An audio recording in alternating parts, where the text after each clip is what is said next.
দীর্ঘ 11 বছর পর ঘরে ফিরছে প্রবাসী ছেলে। বাড়ি ফিরে যাওয়ার কথা ছিল পাত্রী দেখতে, তাই এয়ারপোর্ট থেকে ছেলেকে রিসিভ করে গন্তব্য ছিল বাড়ির পথে। কিন্তু মুহূর্তেই সেই আনন্দ রূপ নিল বিষাদে। মঙ্গলবার ভোরে ঢাকা ভাঙ্গা এক্সপ্রেসওয়েতে মর্মান্তিক দুর্ঘটনায় প্রাণ গেল একই পরিবারের 4 জন সহ মোট 5 জনের, গুরুতর আহত 2 জন। এ ঘটনায় শোকের মাতম চলছে পুরো এলাকায়। যশোর প্রতিনিধি নজরুল ইসলাম মল্লিকের তথ্য ছবিতে বিস্তারিত ডেস্ক রিপোর্টে।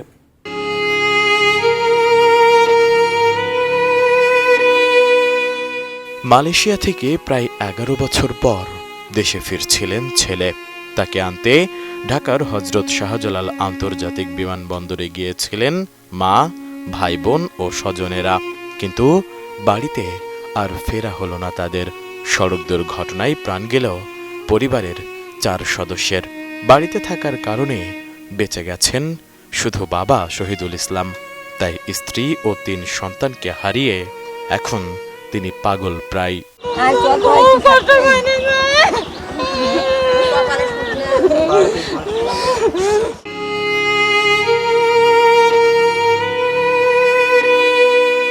মঙ্গলবার ভোরে ঢাকা ভাঙ্গা এক্সপ্রেসওয়ের মালিগ্রাম এলাকায় দাঁড়িয়ে থাকা একটি ট্রাকের পেছনে তাদের বহন করা প্রাইভেট কারের ধাক্কায় নিহত হন যশোরের ঝিকরগাছা উপজেলার বালিয়াডাঙ্গা গ্রামের নূরজাহান বেগম, তার ছেলে আরিফুল ইসলাম ও রাকিবুল ইসলাম এবং মেয়ে আয়েশা বেগম। দুর্ঘটনায় প্রাণ হারান গাড়ি চালকও।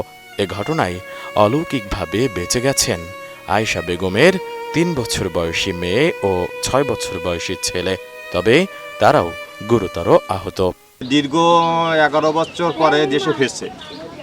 এই ফেরার পথে ঢাকা মাওয়া মহাসড়কের ভাঙা নাম করে স্থানীয় জায়গা থেকে প্রাইভেট কার দাঁড়ায় থাকা ট্রাকে ধাক্কা দিয়ে প্রাইভেট চেপডি হয়ে ওই জায়গায় 4 জন মারা গেছে, হসপিটালে 1 জন মারা গেছে, টোটালে 5 জন মারা গেছে।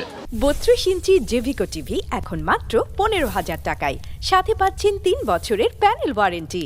আরে 11 বছর 17 দিন পর দেশে এসেছে। আমি দেখেছি আজ দিন পরে কাইলোর ঈদ হওয়ার কথা ছিল বাড়ি। ঈদ না হয়ে শোকের ছায়া, এ শোক কাটানোর মতো না, আর বলারও কোনো ভাষা জানা নেই আমার। ওই বিদেশ যেই এই 5 শতক জমি কিনেছি, এর আগে কিছুই ছিল না। ভূমিটা 5 শতক জমি কেনার পরে এইখানে এই বাড়ি ঘর খুঁজেছে। এখন ওই ছেলেরা বা ঢাকা মালয়েশিয়া থেকে বাড়ি আসছে, গত রাত্রি আসছিল। এর এই পরিবারের ওর ছেলের মা, বোন আর একটা ভাই, এরা সবাই গেলে ওদের আনতে ঢাকায়। ঢাকার থেকে ফেরত আসার সময় শুনেছি, আমি চোখে দেখিনি এখন, ওই ভাঙায় এসে অ্যাক্সিডেন্ট করেছে। অ্যাক্সিডেন্ট করে ওখানে সব পরিবার মারা গেছে। দুর্ঘটনার খবর ছড়িয়ে পড়ার পর থেকেই বালিয়াডাঙ্গা গ্রামের বাড়িতে আসতে শুরু করেন আত্মীয় স্বজন ও প্রতিবেশীরা। তাদের আহাজারিতে সেখানকার পরিবেশ ভারী হয়ে ওঠে। স্থানীয়রা জানান, অনেক কষ্টের পর সুখের দিন ফিরেছিল পরিবারটির। বড় ছেলে আরিফুল ইসলাম 11 বছর আগে অভাবের সংসারের হাল ধরতে মালয়েশিয়ায় পাড়ি জমান। দীর্ঘ প্রবাস জীবনের উপার্জিত অর্থে জমি কিনে বাড়ি নির্মাণও করেন তিনি।